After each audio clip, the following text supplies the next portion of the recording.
Number 5.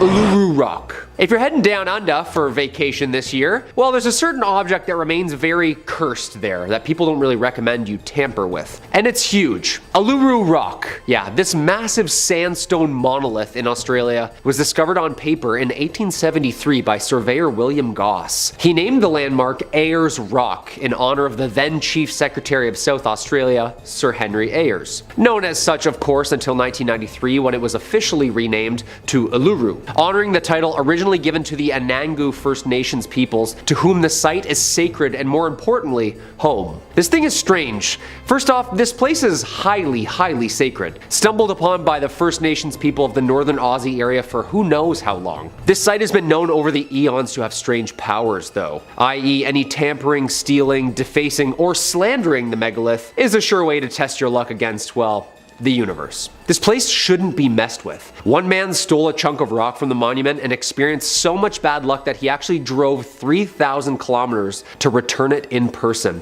in an attempt to rid himself of the karma he believed was attached to him. The chip was returned 40 years later. The largest piece of rock that was ever returned back to the site weighed more than 70 pounds. Yeah, this is serious stuff. First off, how the hell did you sneak that off the site? Like, did he just back his truck up to it like, yeah, just chip that big rock off, put it all in. He apparently wrote, "Dear Australia, I am so sorry I took this piece of Uluru. I wanted a piece of Australia to take home with me and this was the wrong thing to take. I hope Australia can forgive me and welcome me if I ever come back. Signed, an unwise traveler." Yeah, the reason they advise visitors not to take anything is the paranormal omens connected to said rock. Also, this is a giant rock we're looking at, like only 1/10 of its mass you can see. It's like an iceberg, like underground. So before you experience any bad luck, illness, or karma beyond karma any day soon, I'd just collect seashells and skip this whole thing. No? Number 4, the Voynich Manuscript. As always, if you like what we do here at Top 5 Scary, make sure to hit that like button down below or comment down below which archaeological find you know of that has impending doom upon the discoverer. I love this stuff. It's scary beyond all belief, but it's interesting. We're all about it here. And speaking of, so apparently there's a giant Italian Renaissance-ish folio called the Voynich Manuscript. It's named after Wilfrid Voynich, a Polish-Lithuanian book dealer who purchased it in 1912. Yeah, we don't really know what this thing is. One thing it most certainly is would be the most bizarre and mysterious book of all time. 100%. Not only is it detailed so carefully and patiently, it's all like Tim Burton-like, with an entire world drawn and recorded that isn't ours. Like, is this a parallel universe book? Is this language even known? Like, it's unknown, like predates Latin and doesn't even use phonetic patterns and coding. It's the riddle of all riddles. Written in the 15th century, somewhere they think between 1405 and 1450, all 240 pages are inscribed in some sort of indecipherable language, with a small alphabet only of about 170,000 characters. Yeah, it's gonna take a while for them to crack this one. The contents alone have cursed people mad, with obscure visions and obsessions for years. My precious. Historians and cartographers have tried to crack the code for hundreds of years, yet not one has been successful. Why wasn't this a national treasure movie? I feel like this would have been perfect. Was it written by people from another world? An unknown species? It's so familiar yet so alien. Radiocarbon dating from the University of Arizona proved for all pages tested that once started, the writing was continuous for like 20 years. Protein testing revealed that the parchment was actually skin. About 150 calves slain for this Goliath mystery. It remains at Yale, waiting to be decoded to this day. Creepy! Number 3, metal balls. So, metallic floating shiny balls have been recorded for years. Giant metallic balls like this have been found literally littered around the planet for decades, apparently. Ufologist and professor at Stanford, Gary Nolan, is currently studying these metal Malteser-looking things right now that people have collected and auctioned off since the 50s. Right now in Texas, there's a dude who has a ton of these apparent real alien tech. Jim Marlin, famous music producer, was given these metal giant pinball-looking spheres by a celebrity's bodyguard, apparently, who said that they were dropped from a craft in his backyard in the early 50s. And like, a lot of celebrities have touched these. Dennis Hopper, Jane Fonda, that's Hollywood, people. These things are famous on their own. They also move on their own, and apparently hold power and light up once in a while on their own. Yeah, That's not scary at all. Hey dad, after Survivor, can you just move your metal giant floating balls out of the living room? Yeah, mom asked me to ask you. In the 70s, the Betts family of Florida came across a small metal sphere the size of a bowling ball in the woods behind their house. Their first thought was the sphere was an old cannonball from a battle. They decided to take the sphere home, and when the sphere seemed to react to the sound of music in the house, making a throbbing, pulsating noise, later the sphere was even seen rolling on its own and would even stop and change direction in the house. Yeah, that's terrifying. Even the Navy went there and checked out these giant mysterious metal orbs. Every time I'm on Reddit seeing these like light orbs trucking around the skies, I can't help but think, is that them? Like, that's them. One thing's for sure, they don't seem to be made here. Number 2, the Antikythera mechanism. The Antikythera mechanism is an anomaly on its own. For those of you who aren't familiar with it, it's basically an ancient computer that uses the cosmos to predict astronomical events. Thought to have been the first analog computer ever created, and no, it wasn't made in a garage in 1997 somewhere. It was invented by who knows who, like 2,000 years ago. Captain Dimitrios Kontos and his crew of sea sponge divers discovered the Antikythera shipwreck in early 1900 just off Antikythera in Greece, hence the name. I also find it hilarious that divers diving for something you wipe your butt with found an ancient computer. Like, something about that just amuses me. They recovered tons of artifacts during the expedition, helping pull up the shipwreck and this precious baby. Many thought it was cursed immediately after its first handlings. Apparently after its discovery, 3 of the divers who dove down died shortly after its find. Presumably, of course, of the bends, of overwork, but locals think this device was to blame. At 150 feet deep, just off Point Glyphadia, the Greek island, the team retrieved millions in bronze and marble statues, pottery, glassware, jewelry, coins, and this ancient mechanism. It was a find of a century and still is. The device is made entirely out of a single bronze sheet, built in a wooden case about the size of a shoebox. The case and its faces are covered with Greek inscriptions, which indicate the device's astronomical and calendrical purpose. It's basically a computer built entirely out of cogs, wheels, gears, and faces, and it would tell you where you were amongst the cosmos. The first alarm clock, computer, calendar hybrid. Again, 2,200 years ago. Like, no machinery, no watches, no laser cutters. Basically everything we have in our iPhones right now within a wooden box 2,000 years ago. Again, it's funny, they were collecting sea sponges to wipe our butts and then stumbled upon a computer. Yeah. You can find it at the National Archaeological Museum of Athens. And number 1, the Codex Gigas. Obviously, this one's gonna be my number 1 pick. Apparently it translates to giant book, and it's big. It weighs about 170 pounds. Yeah, I'm kind of like really uncomfortable what I've learned and read about this book. It's the largest medieval manuscript in the world. The manuscript is also known as the Devil's Bible due to its highly unusual full-page portrait and detail of Satan and the legends surrounding its creation. Illuminated Bibles were a typical feature of Roman monastic books, but even with this one, the page size alone of the Gigas is notably larger for its time, and it's made out of about 180 donkeys. Yeah, sorry. Poor little guys. The most famous myth is that the scribe traded his soul to the Prince of Darkness himself so that he could complete the book in only one night. Everything within the book has been handwritten by a single anonymous person. Created in the early 13th century in the Benedictine monastery of Bohemia, now modern-day Czech Republic, this book holds demonic power. The manuscript contains the complete Bible, Old and New Testaments, as well as all medicinal and cosmological knowledge, all written in Latin, and predated glyphs. However, it is, unbeknownst to any of us, missing 10 pages. Yeah, just ripped out missing. It's like a movie right there. Apparently some think the Codex was created by Herman the Recluse in the Benedictine monastery in the Czech Republic before being stolen and taken to Prague by the Emperor Rudolf II, who, fun fact, also stole the Voynich manuscript at one point. Yeah, this guy loved collecting like cursed, demonic, haunted scriptures, I guess. According to legend, the scribe was a monk who promised to create in one night a book to glorify the monastery forever, including all human knowledge. Near midnight, he became sure that he couldn't complete this task alone, so whipped out his pen and made a deal with Lucifer, asking him to help him finish the book in exchange for his soul. That's not really a good idea. It's thought it would have taken him at least 30 years non-stop writing to complete it. The book lays in the National Library of Sweden in Stockholm, where it is on display for the general public. Dude, I can't read Goosebumps without having nightmares, let alone going near this thing?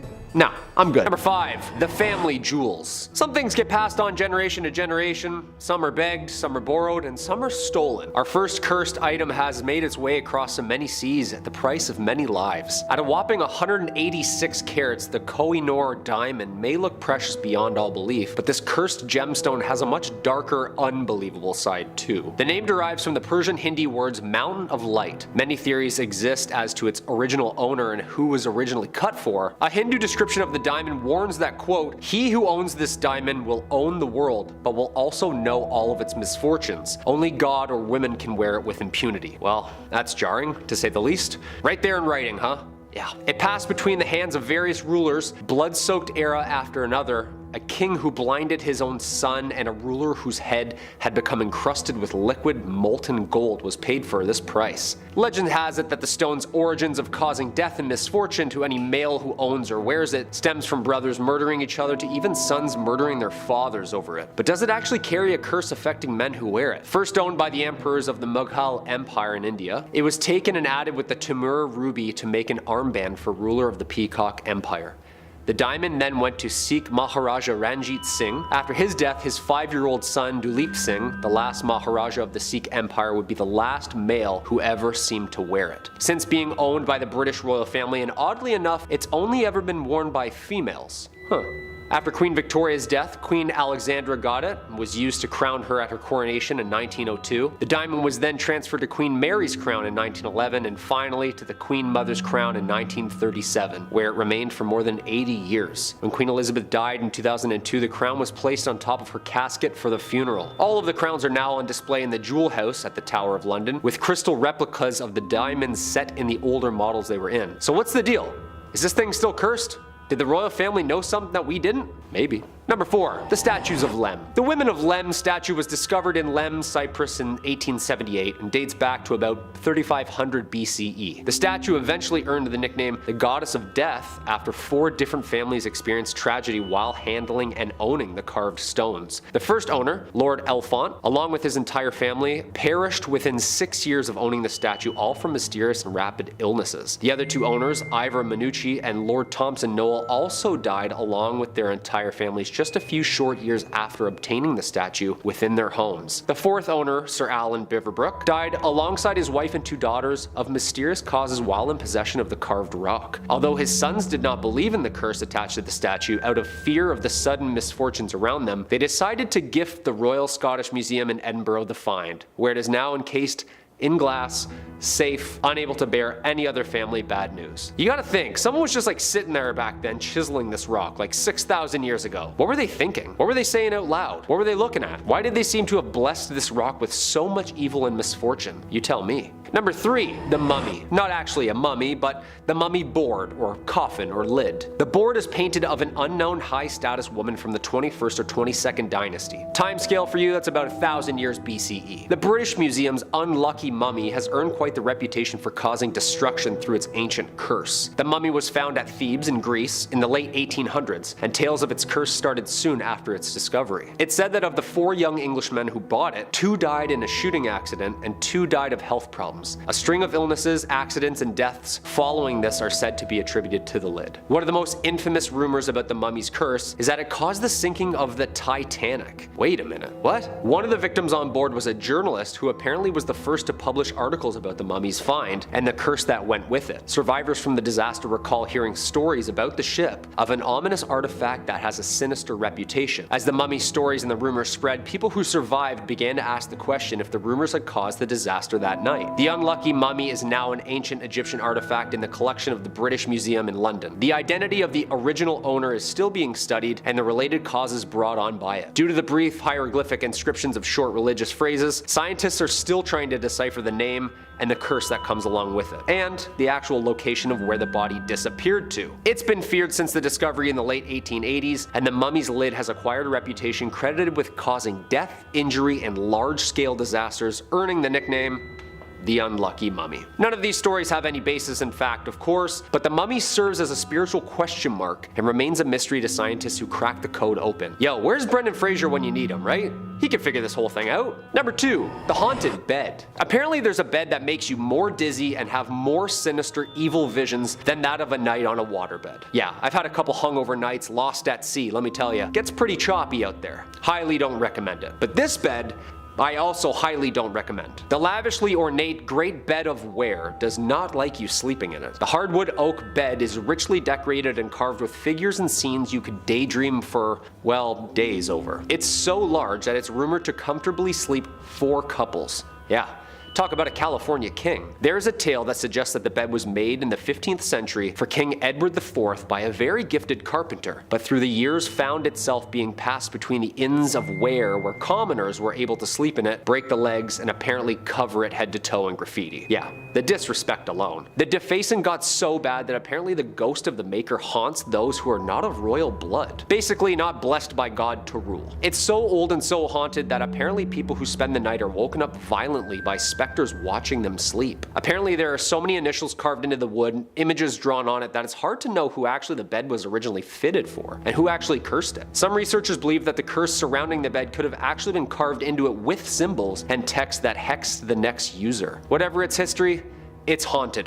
The bed can now be found in the British galleries of the Victoria and Albert Museum in London. We need like the Long Island medium to take a nap in it, you know what I mean? See what she thinks. And coming in at the number 1 spot, the Terracotta Army. The Terracotta Army was discovered in 1974 by a group of farmers. Yang Zifa, his 5 brothers, and neighbor were digging a well east of the Qin Emperor's tomb mound at Mount Lee. For centuries, occasional reports mentioned pieces of terracotta figures and fragments of the Qin necropolis. Roofing tiles, bricks, and masonry were regularly found, but when they discovered heads, Chinese archaeologists started to investigate. To this day, it remains the largest pottery figurine group ever found. The Terracotta Army seemed to be a collection of terracotta sculptures depicting the armies of Qin Shi Huang, the first emperor of China. It is a form of funerary art buried with the emperor around 209 BCE with the purpose of protecting the emperor in the afterlife. The figures were discovered in Lingtong County outside Shaanxi, China. The figures vary in height according to their rules, and they're all dressed in different garbs. The tallest, of course, being the generals. These statues include warriors, chariots equipped with horses,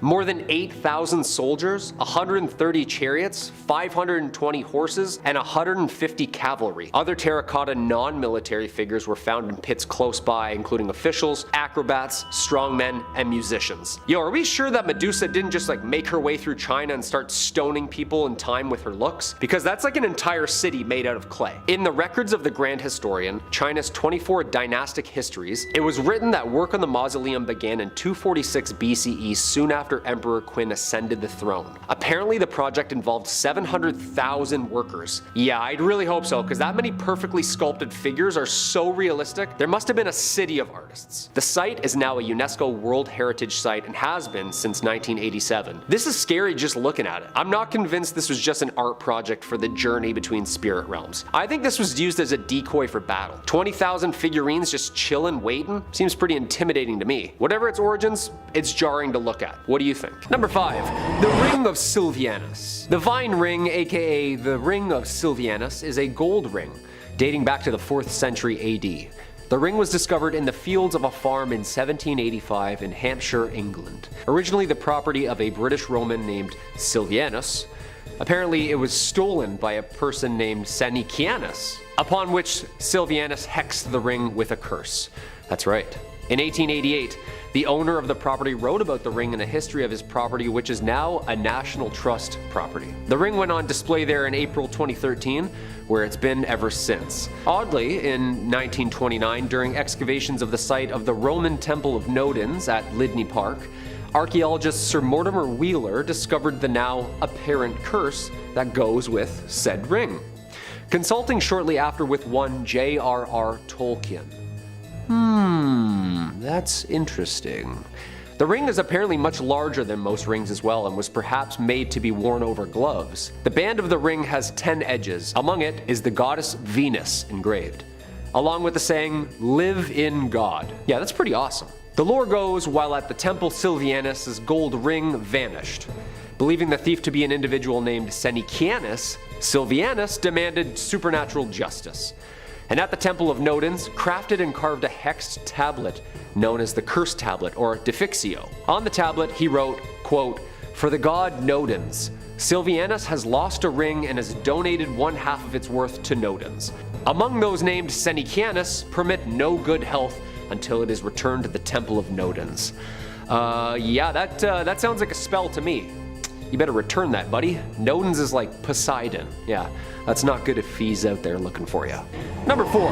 Tutankhamuns Trumpets. The trumpets are a pair that were first found in the burial chamber of the 18th dynasty pharaoh, famously known as King Tut. One sterling silver and one bronze. They are considered to be the oldest operational trumpets in the world, and the only known surviving examples from ancient Egypt. The trumpets were found in 1922 by Howard Carter during the excavation of Tutankhamun's tomb. Yeah, you know, the whole cursed tomb thing. The bronze trumpet was discovered in the tomb's antechamber in a large chest containing other military objects and walking sticks. The silver trumpet was found in the actual burial chamber. Both are engraved with decorative images of the gods. Similar looking trumpets feature in Egyptian wall paintings that are usually, but not always, but most associated with military and war. Silent for more than 3,000 years, the trumpets were played for a live audience of 150 million people through a BBC broadcast live in 1939. And then World War II happened. Because apparently the curator of the Tutankhamun collection at the Egyptian Museum says whenever someone blows into it, a war occurs. The same thing happened in 1967 and the 1991 Gulf War when a student was doing research on Tutankhamun's collection and gave her a whirl. Yeah. The bronze trumpet was one of the artifacts stolen from the Egyptian Museum in Cairo during the Egyptian looting riots in 2011 and then, hilariously enough, returned weeks later. Yeah, apparently it's like really cursed. Like haunted cursed. Guy didn't want it anymore. Shocker. Number 3. The statue of Osiris. And speaking of ancient Egypt, we arrive yet again at something stolen.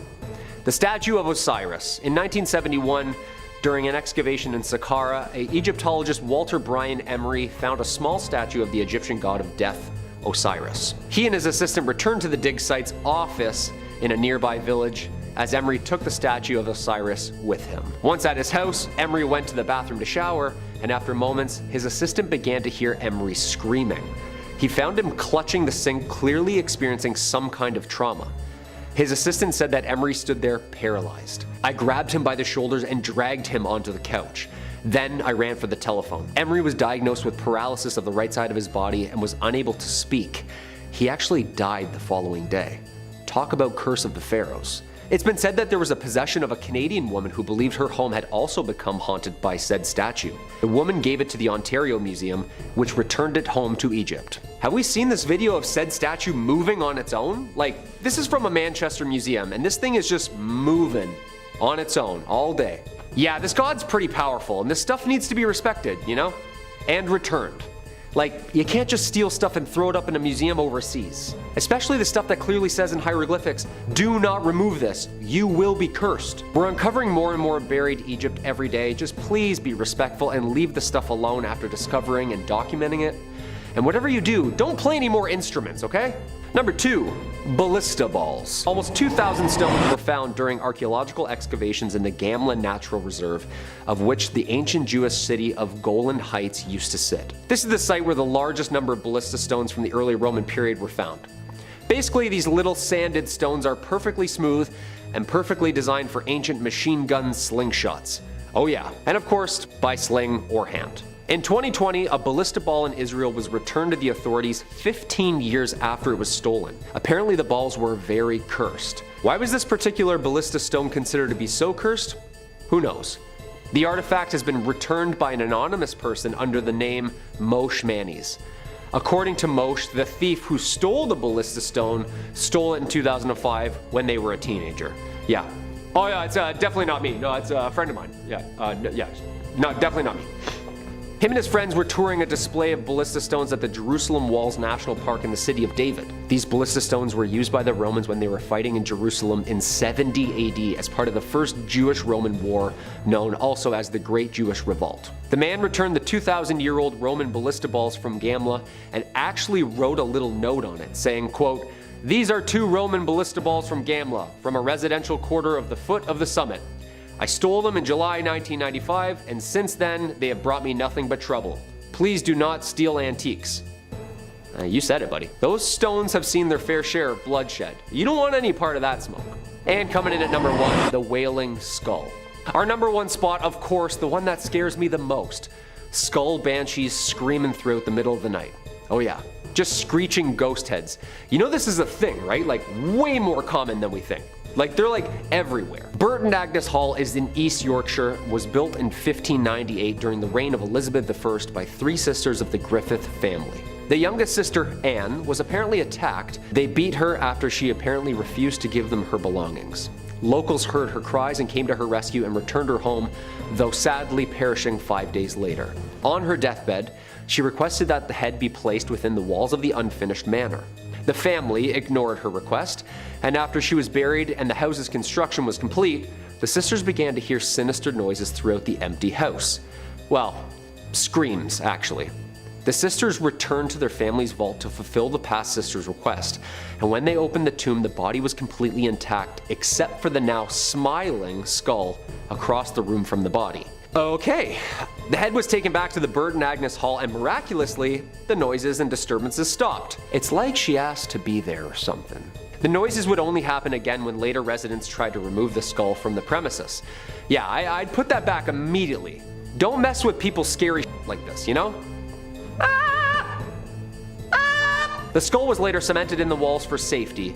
Yeah, I'd hope so. Although the noises have stopped, Anne still makes a ghostly appearance apparently on the anniversary of her death. I don't know why people go around touching things, moving them around, like leave them where they layeth, you know? Number 5. The Bassano Vase. When we think of cursed objects, we start to go through the classics, you know, haunted dolls, haunted paintings, even the old haunted diamond. You don't tend to think of haunted glassware. Well, let the Bassano vase introduce itself. A seemingly unassuming piece of home decor, this sinister flower pot carries with it a deadly curse and legacy. First crafted in the 15th century, the Bassano vase was given to a bride as a wedding gift in Napoli, Italy. The day of the wedding, the husband couldn't find his betrothed anywhere. Upon returning home, he found her on the floor, clutching the vase. After her funeral, the vase was given out to one of her family members, who then fell ill within days and had passed away. Of course, no one assumed the vase had anything to do with it, why would it? Despite a suspicious trail already starting to form. The third person to inherit the vase also ended up passing away mysteriously.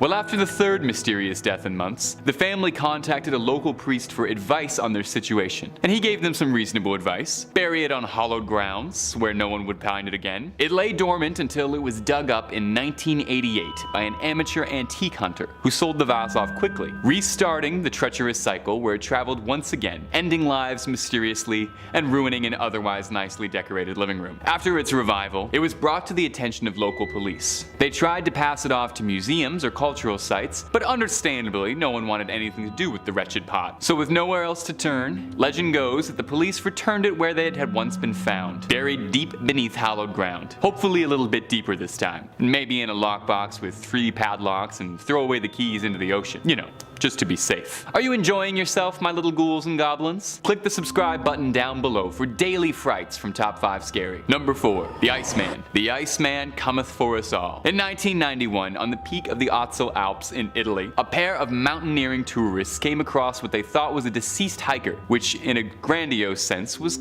kind of true. Not a recent passing, however, because the Iceman in question was dated from 3000 BC. The nature of his passing is unknown, so the criminal could still be out there at large. A fascinating find for the scientific community. The Iceman, nicknamed Otzi after the mountain he was found in, shined a light on history previously unseen. Otzi was the oldest body ever discovered with tattoos. History's first bad boy, if you will. After being unearthed, the body was brought to Austria to be studied intensively, but nothing the researchers discovered could have prepared them for the curse that they had unearthed. A worrying amount of people involved in the study of the Iceman found themselves befelled to an ancient unearthed evil. The first man to discover Otzi, one of the hikers, fell off a path on a mountain to his doom. A mountaineer passed in an avalanche. A forensic pathologist was involved in a lethal car accident en route to give a speech at a university about the Iceman. In total, 7 researchers involved in the study of the Iceman and observers found themselves losing their life after meeting him. So where is the Iceman now? Hopefully supervised? Well, Otzi is currently being held in the South Tyrol Museum of Archaeology down in the bottom of Italy, where he is kept in a climate-controlled environment to maintain maintain his preservation. Locked away, visitors are permitted to come see the Iceman, but only through a frozen, thick glass window. Is that room to keep him cool and preserved? Or is it to keep whatever curse lay dormant inside his bones docile? All we know is that we're thankful that Otzi's just chillin'. Number 3. The Woman of Lemb. Now, modern art can be a bit confusing. It's hard to understand an artist's true meaning behind their work, especially when things start to get abstract. Looking at the Woman from Lemb statue, it's hard to even make out what this is supposed to be. A fertility statue? Primitive bog roll holder? You wouldn't even know just by looking at it just how lethally cursed this statue is. We don't know who crafted this or why, but we do know that under no circumstances whatsoever should you ever touch the Woman of Lemb statue, lest you're looking to incur the wrath of a centuries-old evil. The statue was first uncovered in 1878 in Lemb, Cyprus, giving the statue its name. Carbon dating suggests the statue was formed around 3000 BC. Hey, wait a minute. Do you think Otzi the Iceman ever saw this statue?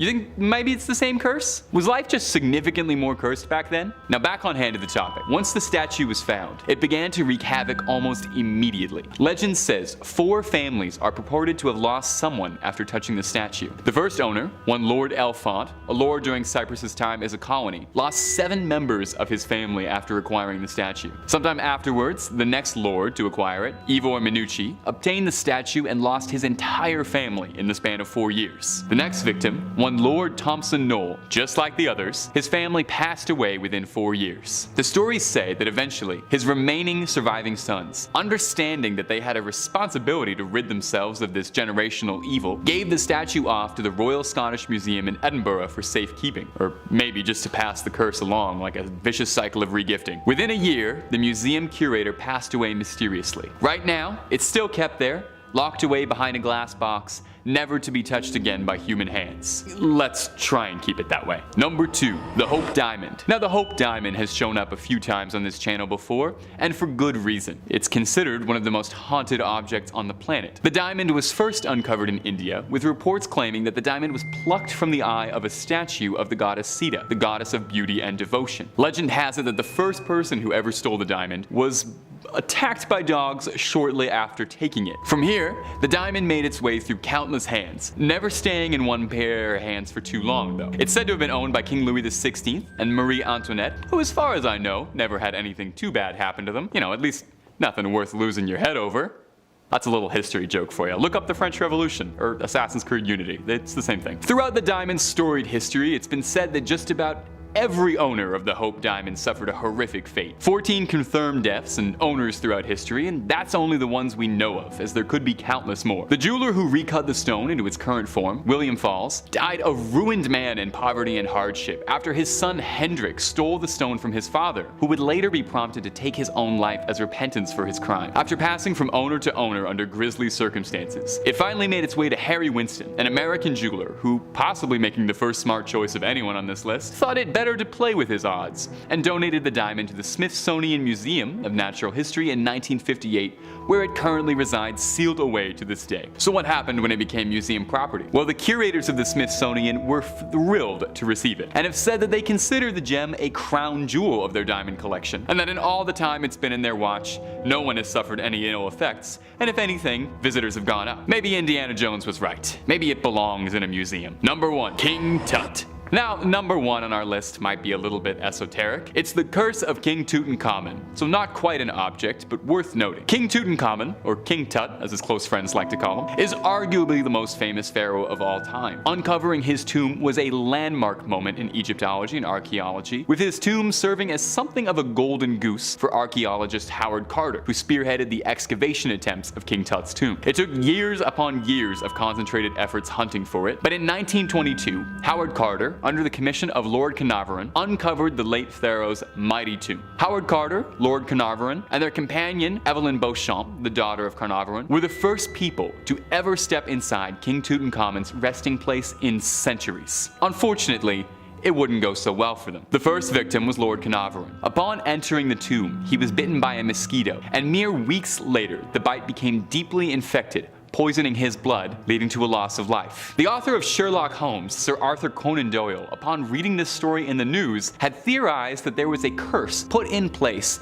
by the old gods watching over Tutankhamun's tomb. And that's the guy who created Sherlock Holmes, so let's assume he's probably pretty smart and doesn't just jump to conclusions. The next victim, George Gould, was a visitor to the tomb who developed an intense fever shortly after walking through it. Within months, he had passed away. Next was A.C. Mace, a digger on the excavation team, passed from an intense case of pneumonia shortly after his involvement. Howard Carter's secretary, Captain Bethel, was the next victim, passing away 6 years after the unearthing under mysterious circumstances, believed to have been smothered in his sleep. Now, Howard Carter, the original excavationist who helmed the venture, didn't believe anything about the curse, claiming that it was all superstition and coincidence, not fitting an educated man. He complained, however, that after unearthing the tomb, whenever he would visit Egypt, he noticed repeated sightings of jackals, the same type of Anubis, the Egyptian god of the dead. Which, I've gotta say, if I recently uncovered a legendary pharaoh and interrupted his slumber to plunder his riches for my personal gain, I would probably be a bit wary about seeing a symbol of the god of the dead following me around. 16 years later, Howard Carter would pass away of Hodgkin's disease. Could he have been the last victim of the curse, or did he manage to escape its throes? The king still rests in his tomb in Cairo, where he shall not be disturbed. You're more than welcome to go visit him if you'd like, but please, be respectful. Number 5. The organ.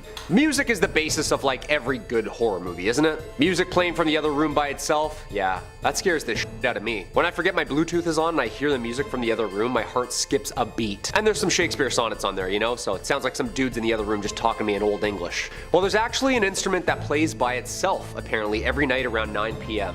Unless it has priests bless it to keep it only wood and ivory. Apparently it likes to play a little number or two from the other side. Residing in the Warrens Occult Museum in Monroe, Connecticut, Ed Warren, the husband of the famous demonologist duo, apparently likes his classic music. Well, not live, I should say. He obtained the organ apparently after authorities cleaned out a haunted house owned by Reverend Eliakim Phelps in Stratford, Connecticut. Somebody from the authority at the city of Stratford reached out to Ed asking him if he'd be interested in obtaining a musical instrument in which needed some special handling. Nothing like a dusty old haunted organ, like the old hockey games and churches organs, you know? Apparently one night Ed was woken up by the sounds of the chords of the organ being played. It was late at night, so naturally Ed thought maybe someone had broken in and was fiddling downstairs with the instrument. Ed went down to check it out, and as soon as he entered the museum where the Warrens' haunted items are kept, the organ would just stop.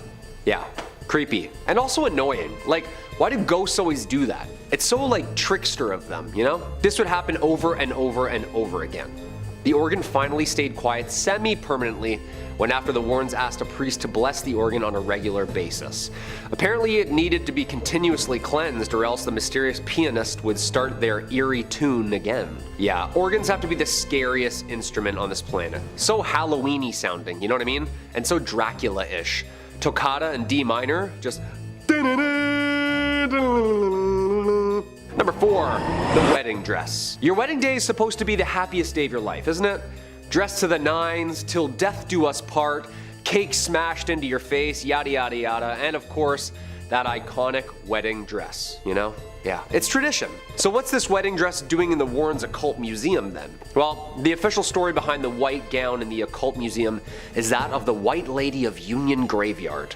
She has been spotted for decades. Many claim they have seen the lady in white at Union Cemetery. She's said to walk the graveyard at night, and locals tell us they've also seen her on nearby roads. Union Cemetery sits just off the junction of routes 59 and 136 in Easton, Connecticut.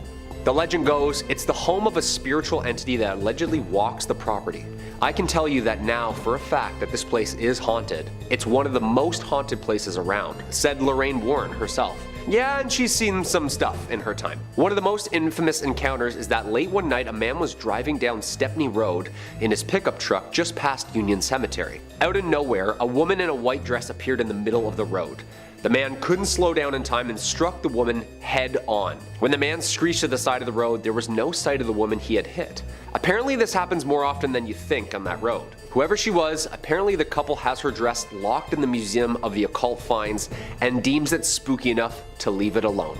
Number 3, the purple sapphire. Well, not really a sapphire, but actually an amethyst. The spiky purple quartz looking thing. Hey, who said that haunted to hell items can't be precious and beautiful? Well, don't say that, because apparently this one is cursed, like cursed. The mysterious Delhi purple sapphire is now permanently on display as part of the Natural History Museum's vault collection of precious gemstones. The mysterious stone is rumored to have been stolen by a British soldier from the Temple of Indra, the Hindu god of war and weather, in Kanpur, India, during the Indian Mutiny of 1857. It was brought to England by Colonel W. Ferris, whose family then supposedly suffered many financial and many health problems.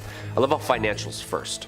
The stone was given to Edward Heron Allen, a scientist and writer, in 1890, who claimed to have started having bad things happen to him and those who were lucky enough or unlucky enough to see or hold it. He came to the conclusion it was hexed with a curse, and eventually decided to have it stored away in a bank vault inside 7 locked boxes with a note of warning to anyone who dare handle it. Allen warned that the Delhi purple sapphire is cursed and is stained with blood and the dishonor of everyone who has ever owned it. Weary of its alleged powers, he kept it locked away in 7 boxes and surrounded by good luck charms. He also left strict instructions not to remove the amethyst until 33 years after his death. It's very specific. Heron Allen's own daughter was forbidden under every circumstance to even touch or handle the stone, which, half a year after her father's death, she donated the amethyst to the Natural History Museum, where it's on display today. Okay, so his own daughter donated this thing. She didn't even want it. That's a little spooky. Now, I mean, he was a writer, and writers can exaggerate sometimes, but not giving it to his own daughter and her not wanting it at all after his death? That sounds a little bizarre to me. Number 2, the haunted book. Okay, so sometimes we all find spooky doodles from the past we drew as kids. Finding old spooky pictures or letters written, that can be fun and great for scary stories. Apparently I drew aliens a lot. Yeah, who'd have thought? This next item holds more than just letters though. It holds power. This haunted book was given to Brighton's very own haunted house, Preston Manor, after a Kent family who owned it claimed it caused them to be plagued by ghostly visitors and spectral visions. A haunted ledger which was found bricked up behind a shop wall has been acquired by the museum. Phew. The ledger was donated by Josephine Beniovitz. The book was discovered by her father, Tony Beniovitz, in 1988 when he was demolishing a shop which closed in 1984. Having taken it home, the father and daughter believed they suffered a number of spiritual visions and images of men, women, children, and apparently soldiers on horseback. The ledger, which dates from the First World War, was a clue at maybe who was visiting them.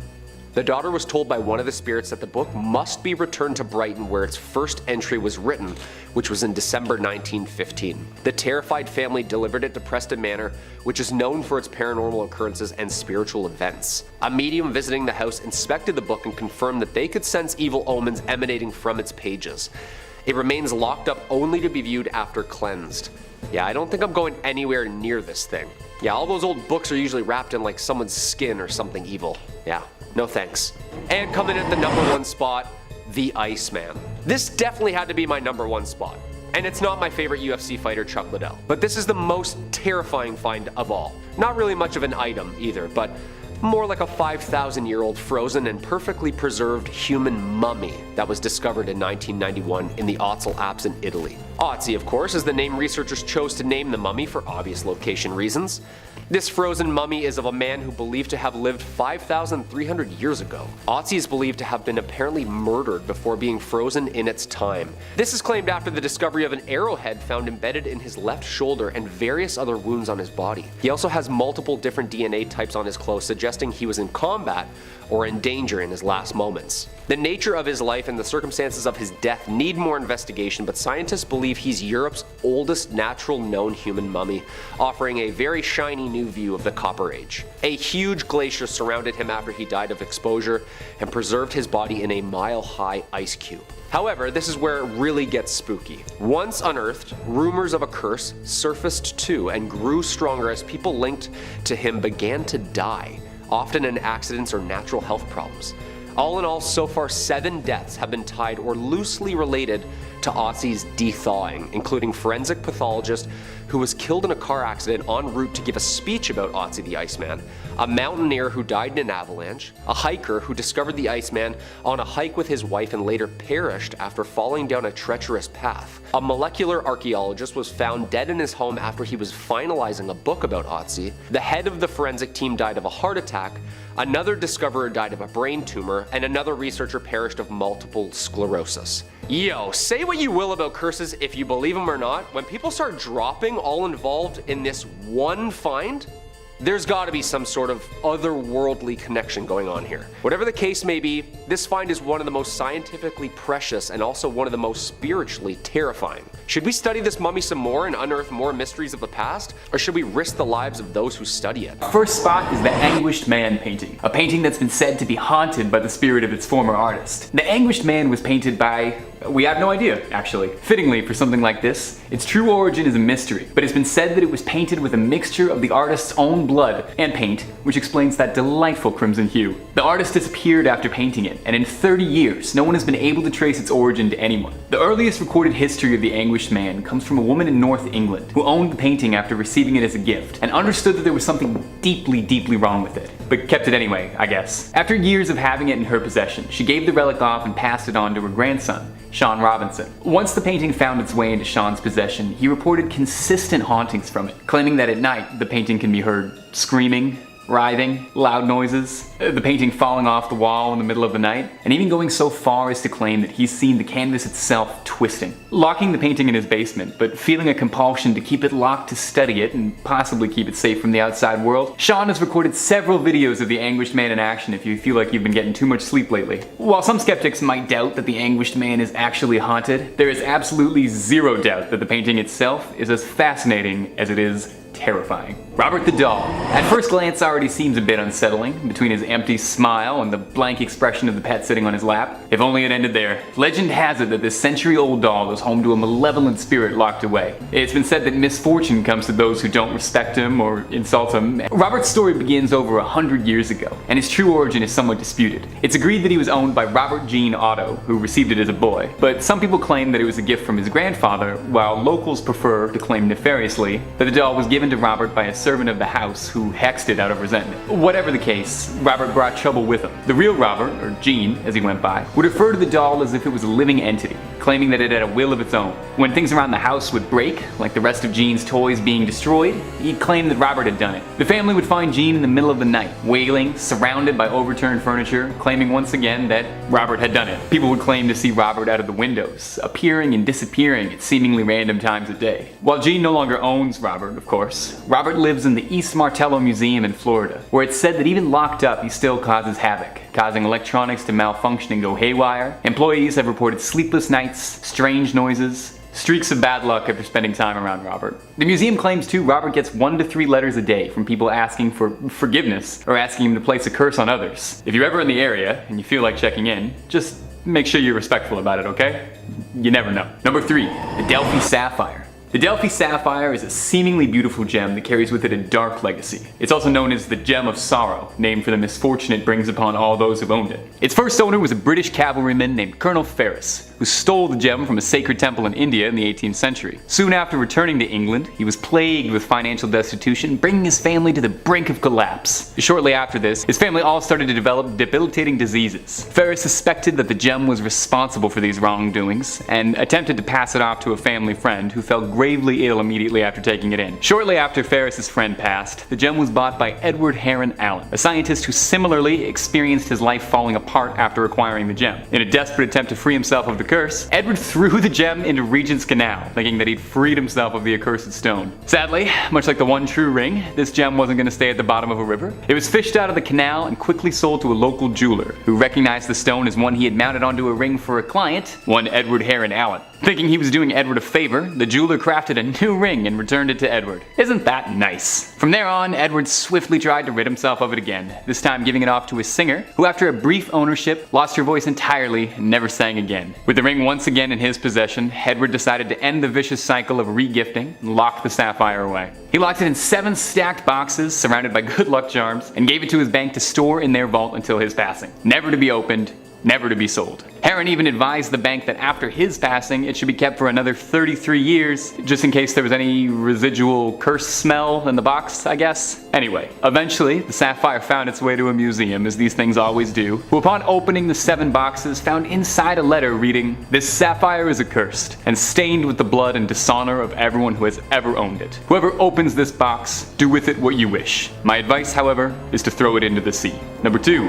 James Dean's car. Absolutely nothing is cooler than driving a souped-up Porsche, and in the 1950s, there was no one cooler than James Dean. Aside from being the cultural face of 1950s teenage delusionment and an icon for outcasts of his day, James Dean had a passion for cars and racing, and had a collection of impeccable Porsches, although the last one he would ever own was a Porsche Spyder 550. It was actually commissioned for Dean, and was one of the first makes of that car produced. A souped-up Porsche capable of race speeds, it seemed like the perfect car for a hot-headed rebel. But from the moment he got it, people were wary. A friend of Dean's, actor Alec Guinness, wrote in his diary after meeting James with the car that the sports car looked sinister to me, exhausted, hungry. I found myself saying in a voice I could hardly recognize, "Please never get in that car. You will be found dead." Normally any friend telling you outright not to get into a car would be worth paying attention to, but I feel like special triple warning should be heeded if it was Obi-Wan Kenobi telling me not to do it. Sure enough, Dean ignored, went ahead and raced the car anyway, leading to a tragic car accident that would claim the actor's life. Shortly thereafter, the Spyder was chopped for parts, where its engine was bought by Dr. William Eskrick and installed in his own car. The suspension and transmission of the Spyder was given to Eskrick's colleague and fellow doctor and racing enthusiast, Troy McHenry. In a race in 1956, both doctors driving cars with the Porsche's old parts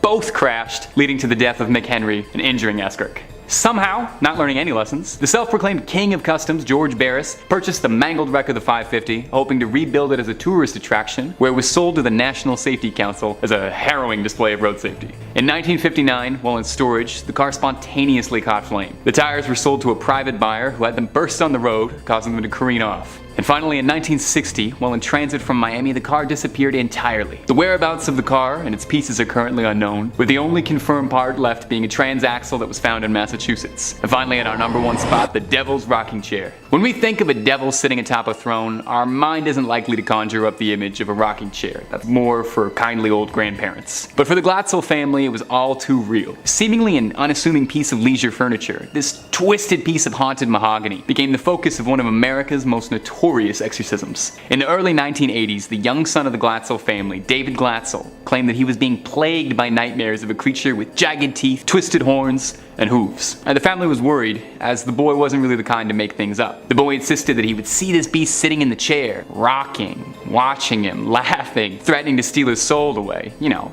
regular old imaginary friend stuff. The visions persisted and even manifested physically, with David waking up in the middle of the night with scratches, bruises, and cuts, as well as red marks around his neck, as if something had been grabbing his throat. He would convulse during the night, and a family member would watch him sleep, as he would have seizures repeatedly. David started to hiss and growl at his family, and even was reported to have spoken tongues, quoting from the Bible. Eventually it became too much for the family to bear, and professional help was brought in from, who else? Ed and Lorraine Warren, who performed multiple exorcisms, and brought in a series of priests to try and quell the spirits inside the house. Lorraine asserts that she saw the chair levitate in her time there. After a final exorcism, it's reported that the demon left young David, but found its way into his sister's fiance, one Arn Johnson. She reported the same growls, hissing, as well as slipping into periodic trances he couldn't be shook from. Tragically, Arn was involved in a conflict that led to the death of his landlord, and when he stood trial for it, insisted that he hadn't acted on it, but rather it was the demon possessing him that made him do it. He was locked away. After these dark events, the chair was kept away in storage, for fear that its evils might seep into the rest of the world. It resides now in the Haunted Museum, owned by Zach Baggins himself, one of the world's foremost experts on the paranormal, and a sort of modern successor to the Warrens, who's indisputably the wisest man to be owning something like this. Let's just hope he's not looking to get comfortable in it anytime soon. Number 5. The Pearls of Death.